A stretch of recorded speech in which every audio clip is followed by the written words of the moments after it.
Hi, I'm Dr. Carolyn, and this is Get Your Life, the show where guests come on and tell you all about their lives in the hopes that it gives you the confidence to live your best life too. I have an amazing guest today, Coach Ian of Operation Triple T All right. LLC, and he provides you with opportunity to do boot camp. He's been doing this since 2013. Welcome, Coach Ian, to Thank the you, Dr. Karen. show. Thank you very You much. are Thank you very so much. welcome. Man, when people talk about boot camp, most of the time I hear fear. People are afraid of boot camp because they know it's a lot of hard work. So tell me, how did you get started in the fitness industry and then specifically boot camp? Sure. So thank you again for having me, Dr. Carolyn. It's greatly appreciated. How I got into the industry was growing up as a kid. I was always, those 80s kids playing outdoors all of the time. Eventually, as I went through school, Columbus High School, was received a scholarship to play at the U.S. Coast Guard Academy. Awesome. So fitness was always a part of my DNA. Took one of those corporate jobs, which was my goal at the time, in downtown Miami, the shirt and tie. And sales did really well, but I found something was missing, and I just felt that I just needed to get back outdoors again. And again, going through the military, that was definitely a part of it. And I wanted to give back to the community. I saw some of these high-priced, fitness programs, and I just wanted to give a more affordable option for people that couldn't afford a trainer, and in an outdoor environment, which I enjoy. And initially it started off as a way to just make a little side money as well, but that was further from the truth. It just became a passion of mine, whether I got people in for free or not. That's how I got started. Well, I love it. I hear the passion, and thank you for your service. Thank you. Appreciate you. Coach, we need help. Listen, 40% of Americans are obese, and sadly, the African American community, we're almost 50% of the obese people in the nation, but we're about 12% to 15% of the population. What in the world are we doing wrong? Well, time has changed. I'm not going to blame the internet, comfort foods or anything like that, but times have changed, right? Back in the day, you would walk, bike, you do a lot more outdoor activities. Now, everything is at the palm of your hand, including the cell phones. Um, and even just, your friends are a tap away. You no longer need to get up and go to them. So I think, we can't blame ourselves 100%. Society's changed a bit, and that could be the result of that. Okay, I like that. You can tell you're a coach because you are still encouraging us. You didn't want to tell us all the bad habits that we have adopted, so I appreciate that. So one of the things I've learned is as I grow older, the health experts and even the doctors say you need to build more muscle, especially after menopause. Build more muscle, build more muscle. So tell me, why should we build more muscle? Well, there's a lot of run clubs out there that would swear by, a cardio only fitness regime, and I'm not here to knock any programming, but the studies have shown that strength training does help to not only build muscle, and once you're, even as an example, if somebody were to walk a mile or two and finish, the calories stop being burned the moment they press stop or the moment they sit down, versus strength training has been shown to that even if you finish your routine or your strength training program, that the moment you sit down on the couch, the calories are still burning. So yes.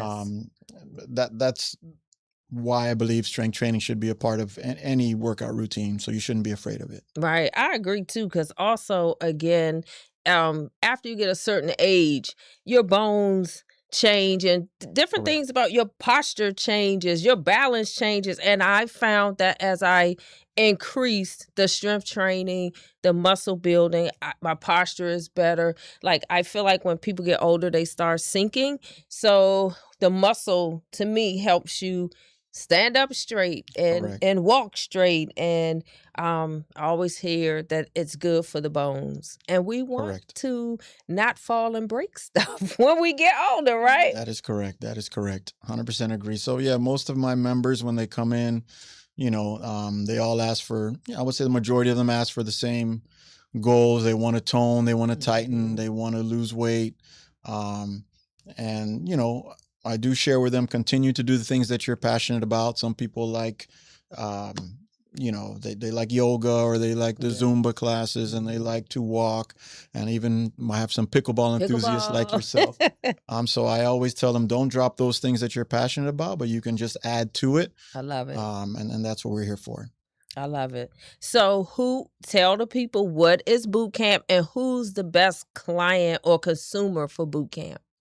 That's a great question. So you alluded to it in the beginning of the segment here that, people are scared of it. I've literally had members, we're in the outdoor park environments here. We're in 3 parks in Southwest Miami-Dade.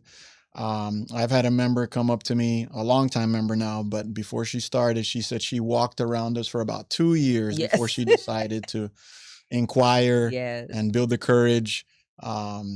And she saw the results of many of the people that maybe started out, and then she saw over time, what they started to look like. Right. So she wanted to be a part of that. So my best clients are those that are willing to challenge themselves somewhat. We're not for everyone. Right. I'm not going to take someone that has pins and needles and it just be a detriment to them. Rule number 1 in personal training is do no harm. So I would never take somebody just to make an extra buck. Mm-hmm. But our best clients tend to be those that enjoy the outdoors. Number 1, they're not afraid that if the sun's out or if it gets a little windy.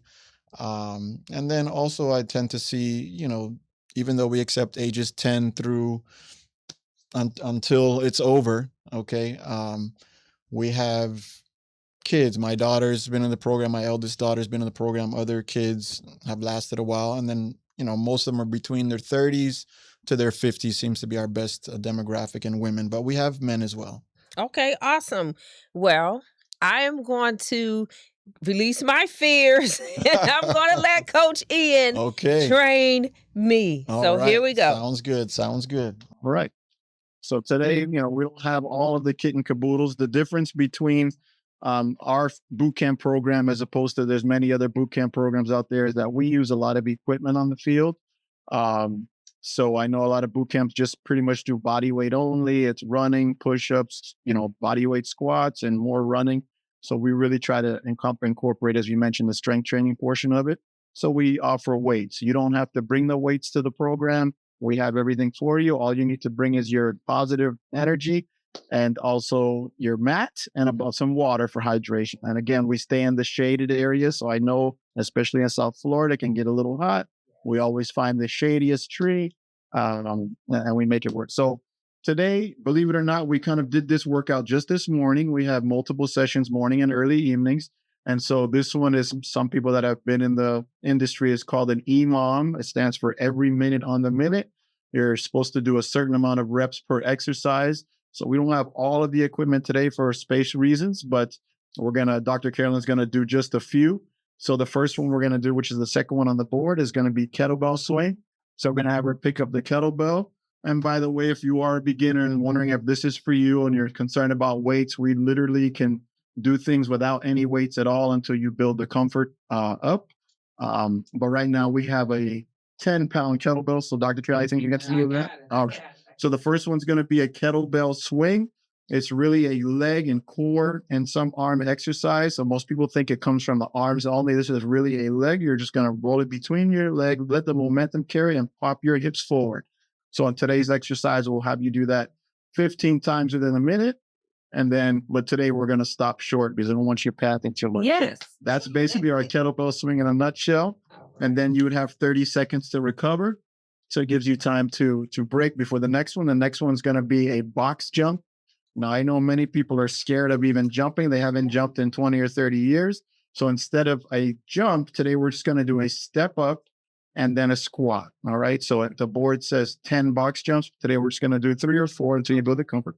So you're going to step up, a nice deep squat, then you'll step down, So I And then repeat. You can switch if you like, or whatever you're comfortable. And we buy a rope. So you can see how anyone can do this. And again, for the super beginner, even though I said 10, maybe for you, we only ask you to do 5 in a minute or 8. So you'll have time to build up to eventually a month or 2 or 3 later, you can do what everybody else is doing. All right. The next one's going to be our curl to press. So we're going to use a little bit of your balance. By the way, we truly believe in the 10 components of fitness. So in addition to strength training, we're going to use balance, agility, coordination, some speed. We do some light running each day. So you'll see it all in our program. So we're going to step up, make sure you're balanced. And then you're going to do a curl. And then you're going to step down. Okay. All one more time. Alternate feet, step up and curl and down. You see, you're a pro. We're not have to take you from pickleball world to our world. And then maybe I have to do both. All right. We're going to do 2 more. And then let's see if you want more. Well, I can give you, but just for now. So many of our members we've known are not the best jump ropers. So we have modified equipment. This is going to be where I love to say you never miss, right? Because the rope doesn't come down. It's not going to tangle you into your shoes, but you're going to still get the cardio that you need for this exercise. So, and this particular spin, and once you get the momentum, and then even with time, if you're not the best jump roper, eventually this is going to give you the rhythm so that you can actually do an actual jump rope with an actual rope. So very good, Dr. Carolyn. She's a pro. Very good. I like that because as you get older, you're like, oh, my balance, my feet. I don't want to fall. Now, the one thing we're not going to do, but because we don't want to shake the room, we have our 15-pound slam ball. All right. Instead of shaking the room, we're just going to pretend we're going to slam it. And I know we didn't practice this one. So we're just going to use the box, especially as a modifier. You don't have to go all the way to the ground. Some people can't bend all the way. So we're just going to pick it up, lift it over our head. I know you have your coat on, so just right over the head's fine. And then you're going to slam it like your ex-boyfriend or right. That you really if somebody gets on your last nerve. Right. Okay. So you pick it up. Always lift with the legs. But then we're going to slam down to the floor. In this case, we'll drop it because we don't want to shake the room and do one more time. So again, we're getting that natural movement. And these are functional exercises. So imagine your UPS box that you have to pick up in your room. Yes. Imagine things you need to put in the cabinet later in life. And they say as you get older, your shoulders are the first thing to go. So these are going to be the exercises that are going to prevent those. Okay, doctor, you're not good to go. I feel like she's ready now. Okay, all right. Well, thank you for that. Very welcome. Oh, my goodness.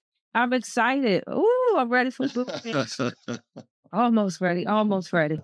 Okay, so get some water if you need it. We're all about yes. hydration. Yes. Great cup, by the way. Okay. So a lot of the questions I get come from moms. How do we get rid of the baby pooch when we had the children? The uterus expands. So the menopause. I don't want to get into all the menopause things, but you get like a mommy pooch. Can you, or for men, they get a beer belly. Correct. Can we spot reduce, spot exercise stuff away?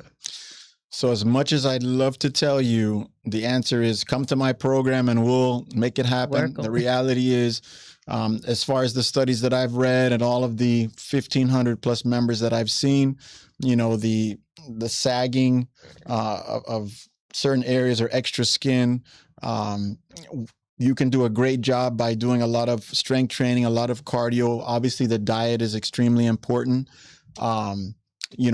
The muscle built will help to reduce the appearance of that saggy skin. Right. But at the end of the day, it just depends on how much is there. So I'd love to just tell you, oh, yes, do as many crunches as you can.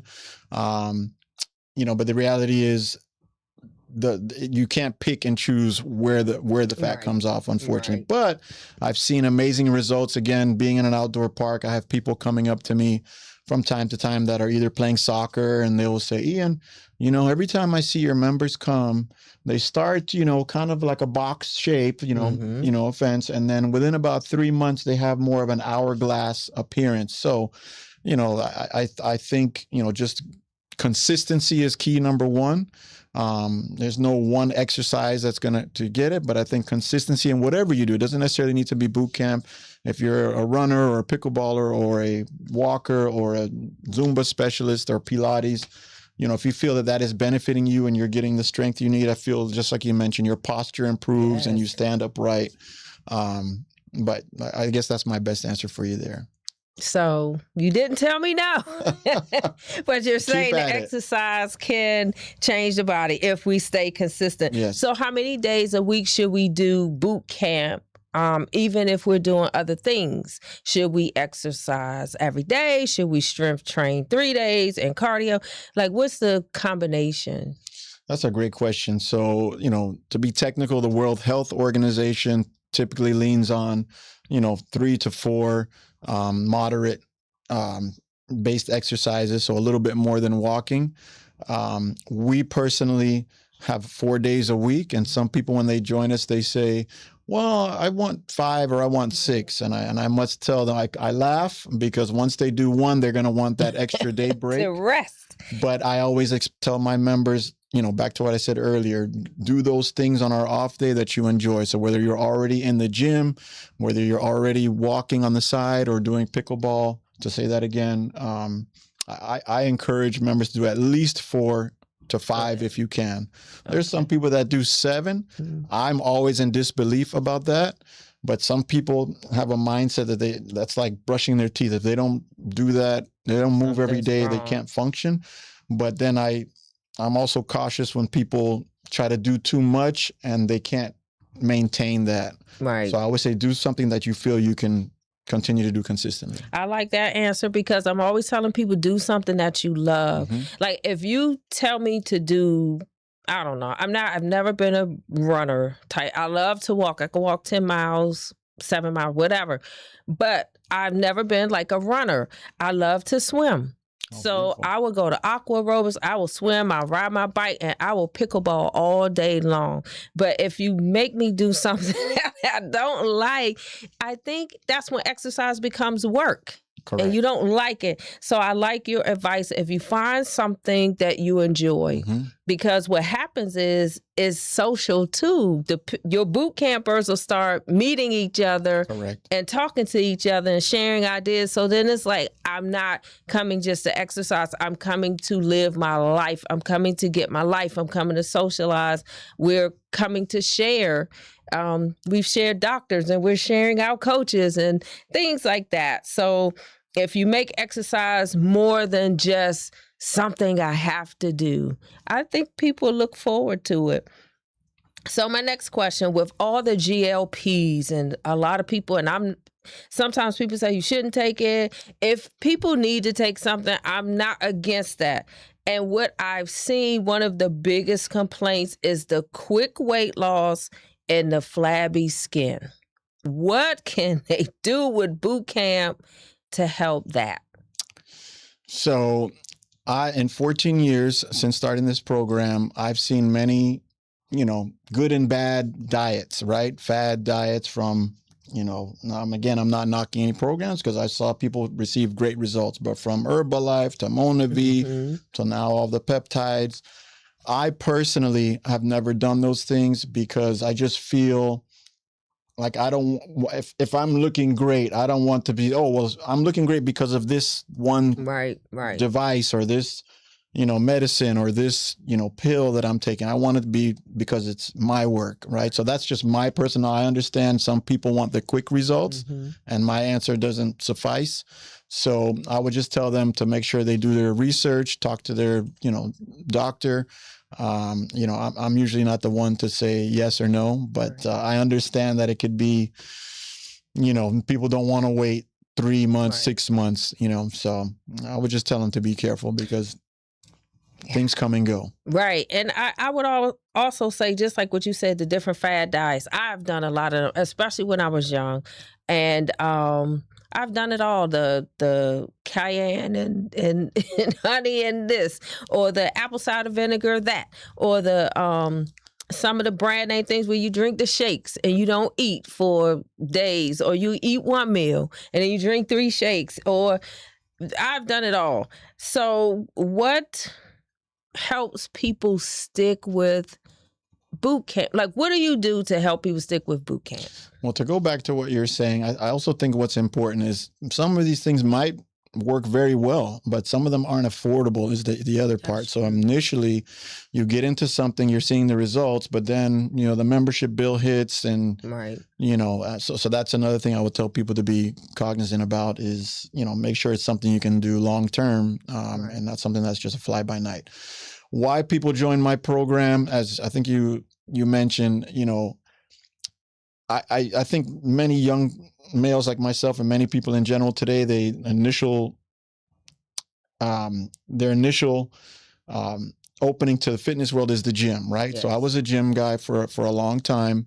Yes, I did a military stint for some time. And then I remember being in the gym and there was a boot camp program inside like an LA Fitness. Mm-hmm. And I said, let me go check it out. And that was the first time like I was with a community again, because the gym world can be very, solitary. Everybody's got, especially today, the AirPods in.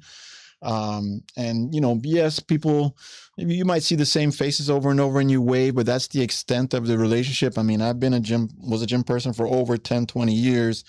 And that was it, a wave. Versus when I started this program, I mean, people were inviting me to weddings and barbecues and happy hours and, just, not even during, but even after you leave, you have each other's numbers, you're in WhatsApp, it's a great community to have if you're somebody that enjoys things like that. So that's why I think a lot of people do join, a boot camp program or community type of programs. I love it. You're so right, because even where I play pickleball, it's a lot of seniors. So the time that I play is a lot of retirees and a lot of seniors. So we're checking on who has surgery, and you see us going through life together. This person had cancer, or this person had knee surgery, or this person had hip surgery.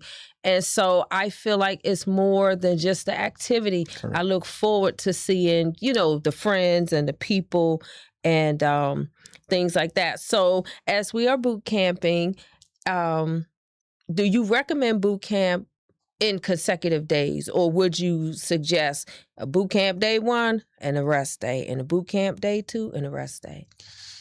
That's a great question. We personally are Monday, Tuesday, Thursday, and Saturday. So we have that rest day on Wednesday and Friday, but some of that is due to, days of the week people tend to have outings, right? Friday night is hard to get people in. Saturday, we have Saturday mornings. We have some that are able to wake up and most aren't. Sunday, is the Lord's day, right? So our reasoning for our timing is just because it's most convenient for most people's schedules.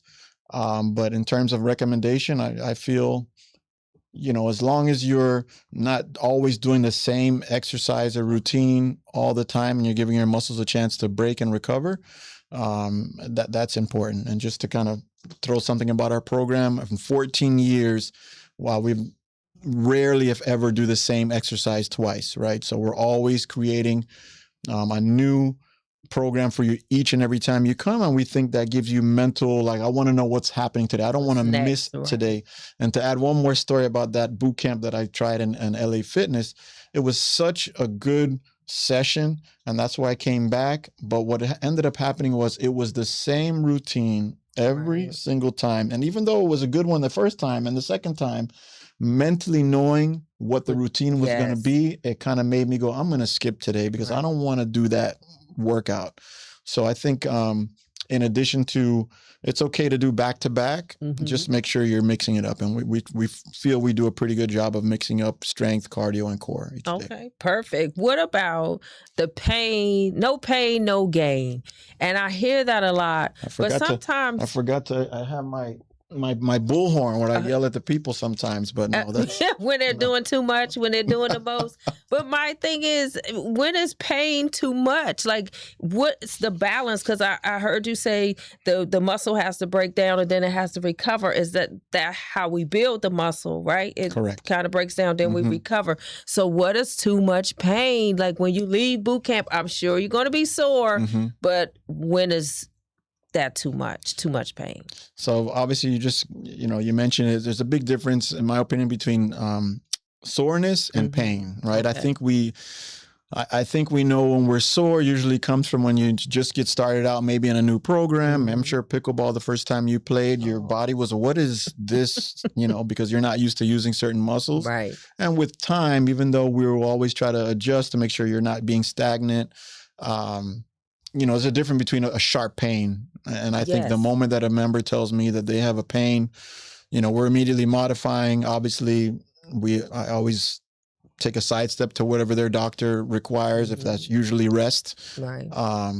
But I think the biggest difference is soreness. We can push through if it's not too bad. And even if it is, we can do another exercise.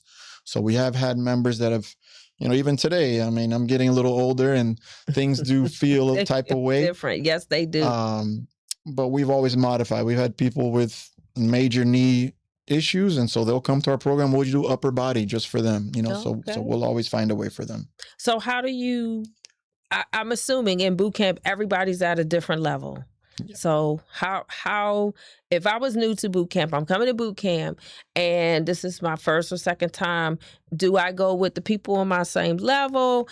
Is everybody all in there together where people on a higher level push us up so we can level up? How do you organize the class? So great question. You have great questions, Doctor. You're an expert here. What I would tell you is, yes, I would tell somebody that's looking for a specialized program that unfortunately we do offer one-on-one, but just not in a group setting. Okay. So that's number one. If they felt like our routines were a little too much or too easy for them, that's when we would discuss one-on-one training. But for the most part, a routine like we did today, as you noticed, like maybe it said 10 reps, and for the beginner, we'll say you just do 5.